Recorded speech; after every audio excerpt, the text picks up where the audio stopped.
जय माता दी भक्तों, आज आपके सामने उपस्थित हूँ धार्मिक एवं पौराणिक कथाओं के अंतर्गत करवा चौथ व्रत की संकल्प मंत्र, पूजन विधि, कथा के बाद करवा कैसे फेरें।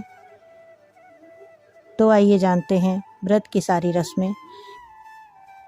प्रातःकाल सूर्योदय से पूर्व उठकर स्नान करके यह संकल्प बोलकर करवा चौथ व्रत का आरंभ करें। संकल्प मंत्र आपको मेरे डिस्क्रिप्शन बॉक्स में मिल जाएगा।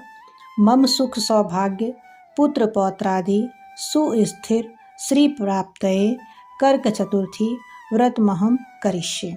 पति पुत्र तथा पौत्र के सुख एवं सौभाग्य की कामना की इच्छा का संकल्प लेकर निर्जल व्रत रखें। भगवान शिव, पार्वती, गणेश एवं कार्तिकेय जी की प्रतिमा या चित्र का पूजन कर बाजार में मिलने वाले करवा चौथ का चित्र या कैलेंडर पूजा स्थान पर लगा लें। चंद्रोदय पर अर्घ्य दें। कथा के अंत में करवा फेरने का भी नियम है, जिसे आप अवश्य करें। तो आइए जानते हैं करवा चौथ की व्रत कथा किस तरह से है। अति प्राचीन काल की बात है। एक बार पांडुपुत्र अर्जुन तप करने के लिए नीलगिरी पर्वत चले गए। इधर पांडवों पर अनेक मुसीबतें पहले से ही थीं। इससे द्रौपदी शोक विवल हो कृष्ण की आराधना की। कृष्ण उपस्थित हुए और पूछा, कहो क्या कष्ट है तुम्हें? प्रभु, द्रौपदी ने हाथ जोड़कर कहा, मुझे क्या कष्ट है, आप तो स्वयं जानते हैं। आप तो अंतर्यामी हैं। मुझे कष्टों के बोझ से विवल कर दिया है। क्या कोई ऐसा उपाय है जिससे इन कष्टों से छुटकारा मिल सके? तुम्हारा प्रश्न अति उत्तम है द्रौपदी। कृष्ण ने मुस्कुरा कर कहा, प्रभु, फिर मुझे दुखी नारी को कष्ट दूर करने का उपाय बतलाइए। द्रौपदी ने पूछा, यही प्रश्न एक बार पार्वती जी ने शिवजी से कर दिया था। तब श्री शिवजी ने करवा चौथ का विधान बतलाया था। फिर प्रभु, करवा चौथ की जानकारी मुझे भी दीजिए और उसकी कथा भी कहिए। तब कृष्ण जी ने एक पल सोचने के बाद कहा, दुख सुख जो सांसारिक माना जाता है, प्राणी उसमें सदा ही लिप्त रहता है।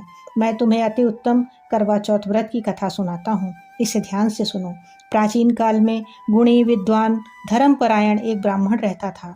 उसके 4 पुत्र तथा एक गुणवती सुशील पुत्री थी। पुत्री ने विवाहित होकर चतुर्थी का व्रत किया, किंतु चंद्रोदय से पूर्व ही उसे क्षुधा ने बाध्य कर दिया। इससे उसकी स्नेही भाइयों ने छल से कृत्रिम चंद्रमा बनाकर दिखा दिया। लड़की ने अर्घ्य दे भोजन कर लिया। भोजन करते ही उसके पति की हृदय गति बंद हो गई। इससे दुखी हो उसने अन्न जल त्याग दिया। उसी रात्रि में इंद्राणी भू विचरण करने आई। ब्राह्मण पुत्री ने उससे अपने दुख का कारण पूछा।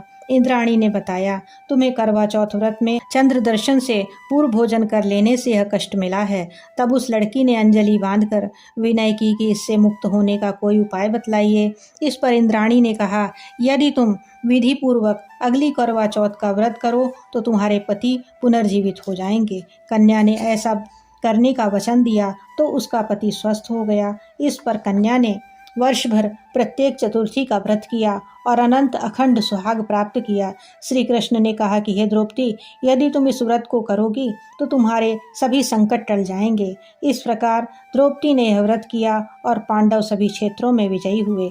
इस प्रकार सौभाग्य, पुत्र, पौत्रादि और धन धान्य की इच्छुक स्त्रियों को यह व्रत विधि पूर्वक अवश्य करना चाहिए। इस व्रत में भगवान शंकर की आरती की जाती है। आशा है आपको यह कहानी पसंद आई होगी। इसी के साथ अब हम आपसे विदा लेते हैं।